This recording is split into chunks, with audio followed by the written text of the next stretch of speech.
దేశంలో ఎక్కడా లేని విధంగా రాష్ట్రంలో శాంతి భద్రతలకు తీవ్ర విఘాతం కలిగిన విషయం అందరికీ తెలుసని వైసీపీ లీగల్ సెల్ రాష్ట్ర అధ్యక్షుడు మనోహర్ రెడ్డి అన్నారు. వైసీపీ కార్యాలయంలో ఆయన మీడియా సమావేశం నిర్వహించారు. ఈ సందర్భంగా ఆయన మాట్లాడుతూ రాష్ట్రంలో పొలిటికల్ గవర్నెన్స్ చేస్తామని ప్రభుత్వం ఓపెన్ గానే చెప్పిందన్నారు. పోలీసు వ్యవస్థ పూర్తిగా నిర్వీర్యం అయిపోయిందని అన్నారు. రాష్ట్రంలో అప్రకటిత ఎమర్జెన్సీ అమలు చేస్తున్నారని అన్నారు. రాష్ట్రంలో అరాచక పాలన సాగుతుందని ఆయన అన్నారు. ఈ సమావేశంలో పలువురు న్యాయవాదులు పాల్గొన్నారు. ఈ రాష్ట్రంలో దేశంలో ఎక్కడా లేని విధంగా శాంతి భద్రతలు తీవ్రంగా దెబ్బతిన్న పరిస్థితులు ఈ రాష్ట్రంలో చోటు చేసుకున్న విషయం ప్రజలందరికీ తెలుసు.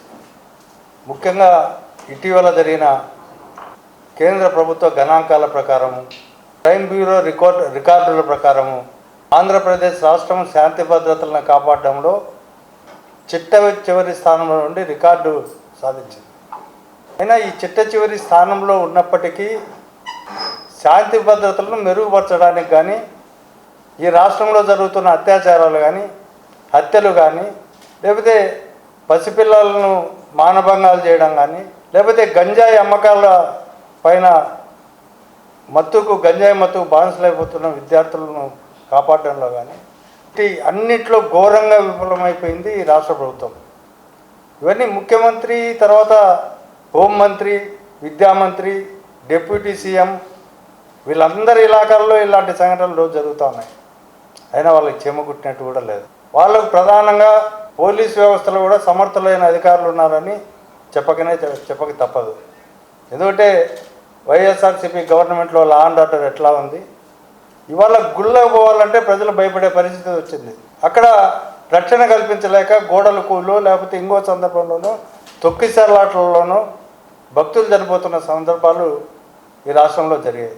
అక్కడికి మాత్రం శాంతి భద్రతలను లేకపోతే వాటిని కాపాడడానికి, భక్తులను కాపాడడానికి పోలీస్ డిపార్ట్మెంటు ఎలాంటి చర్యలు తీసుకోవాలి. అదే సందర్భంలో సమర్థమైన అధికారులను దేనికి ఉపయోగించుకుంటుందంటే ఈ రాష్ట్ర ప్రభుత్వం ఓపెన్గా చెప్పేసింది, మేము పొలిటికల్ గవర్నెన్సే చేస్తాము, మాకు ప్రజల హక్కులు, ప్రజల మానభంగాలు వీటన్నిటికంటే కూడా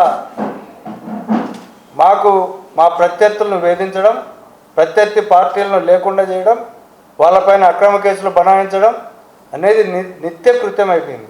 ఎవరైనా ఎప్పుడైనా పోలీస్ స్టేషన్లో పోయి పోలీసులపైన దాడి చేసిన సంఘటనలు ఉన్నాయా? ఇక్కడ ఈ రాష్ట్రంలో అప్రకటిత ఎమర్జెన్సీ అమలు చేస్తూ ఉన్నారు. నిత్యము కక్షలు కార్పణ్యాలతో ఈ రాష్ట్రాన్ని అధోగతి పాలు చేసి శాంతి భద్రతల పరిరక్షణలో చివరి ఇంట్లో ఉన్నారు అనేక మంది రాష్ట్రంలో నాయకులను.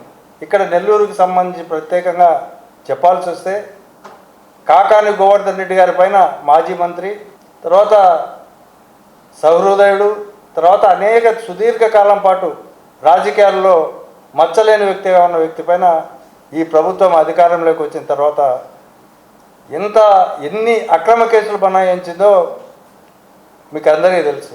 ప్రసన్న కుమార్ రెడ్డి పైన వాళ్ళ ఇంటిపైన దాడి చేసి, ఇంటిపైన దాడి చేసిన వాళ్ళపైన కేసులు పెట్టకుండా ప్రసన్న కుమార్ రెడ్డి పైన కేసు పెట్టడం, అలాగే మొన్న అంబటి రాంబాబు ఇంటిపైన దాడి చేసి అంబటి రాంబాబును హత్య చేయాలని ప్రయత్నం చేసి పోలీసుల సమక్షంలోనే వాళ్లకు ఇంటికి పిలిచి స్టేషన్ బెయిల్ ఇచ్చి వాళ్ళపైన కేసులు రిజిస్టర్ నాన్ బెయిలబుల్ సెక్షన్స్ పెట్టారు.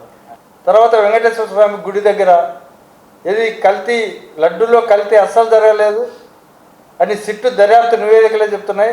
తెలుగుదేశం వాళ్ళు దుష్ప్రచారం చేస్తున్నారు, ప్రజల మనోభావాలను, భక్తుల మనోభావాలను తీవ్రంగా గాయపరుస్తున్నారు అని చెప్పి దీన్ని ప్రాయశ్చితం చేసుకోండి, ఇప్పటికైనా తెలుగుదేశం వారికి బుద్ధి రావాలని చెప్పి రాష్ట్ర వ్యాప్తంగా వైఎస్ఆర్ కాంగ్రెస్ పార్టీ పిలిపించింది. వెంకటేశ్వర స్వామి గుడి దగ్గర టెంకాయలు కొట్టి వాళ్ళ ప్రాయశ్చితం చేసుకోమని చెప్పి కోరండి అని చెప్తే ఆ విధంగా టెంకాయలు కొడితే బయటకు వచ్చి ప్రెస్ మీట్లో మాట్లాడితే దానిపైన కేసు. తర్వాత ఇంకో కేసు సోషల్ మీడియాకి సంబంధించి ఇప్పుడు 8-9 కేసులు ఉన్నాయి. దాంట్లో ఒక దగ్గర ఇటీవల కావలిలో ఒక అమ్మాయిని పరామర్శించి తర్వాత బయటకు వచ్చి కొవ్వూరులో వచ్చి పరామర్శించి ప్రెస్ మీట్ పెట్టి విలేకరులు అడిగినప్పుడు బయటకు వచ్చినప్పుడు ఈయన ప్రెస్ మీట్ స్వయంగా పెట్టల విలేకరులు అడిగి ఆ సందర్భంగా ఆయన శాంతి భద్రతల కాపాడడంలో పోలీసులు ఫెయిల్ అయ్యారు, తర్వాత ఆ బాలికను కూడా రక్షించలేకపోయారు, ఇది చాలా దుర్మార్గమైంది అని పోలీసులు సరే ఒకే ఇన్సిడెంట్కి సంబంధించి 36 కేసులు రాష్ట్ర వ్యాప్తంగా పెడతారు.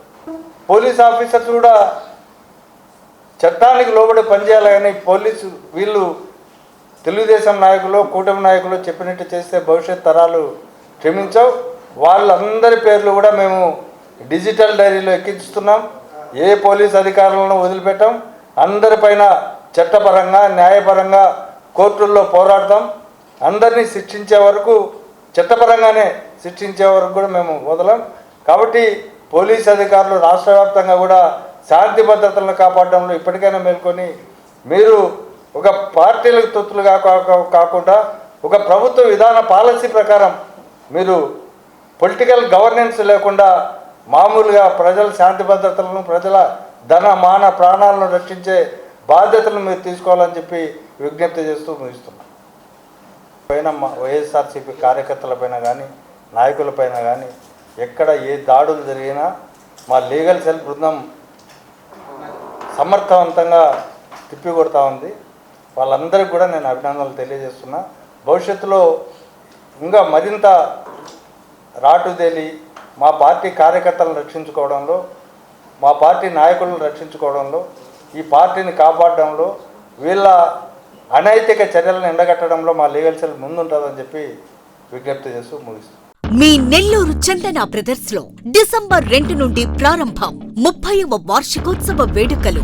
100% ఫ్రీ షాపింగ్ తో అంబరాన్నంటే వేడుకలు, ఆనందాన్ని నింపే ఆఫర్లు. మీరు కొన్నంత మొత్తానికి ఫ్రీ కూపన్స్ పొందండి. ప్రతి 1000 రూపాయల కొనుగోలుపై ఒక కూపన్ తగ్గింపు పొందండి. అన్ని రకాల వస్త్రాలపై అప్ టు 50% ఆఫ్. ప్రత్యేక కౌంటర్లలో 1+1, 1+2 మరియు కాంబో ఆఫర్స్. 399 రూపాయలకే 2 ఫ్యాన్సీ సారీస్, 1499 రూపాయలకే 2 దేవయాని పట్టు సారీస్, 699 రూపాయలకి 3 ట్రాన్సీ లెగ్గిన్స్, 1399 రూపాయలకే 2 పాటియాలా సెట్స్, 499 రూపాయలకే 5 బాయ్స్ షర్ట్స్ లేదా టీ షర్ట్స్, 399 రూపాయలకే 3 కాటన్ ఫ్రాక్స్, 999 రూపాయలకే 4 bottle T shirts. Raymond, Arvind, Reid and Taylor brands పై అప్ టు 49% ఆఫ్. విచ్చేయండి Chandana brothers, trunk road, Nellore.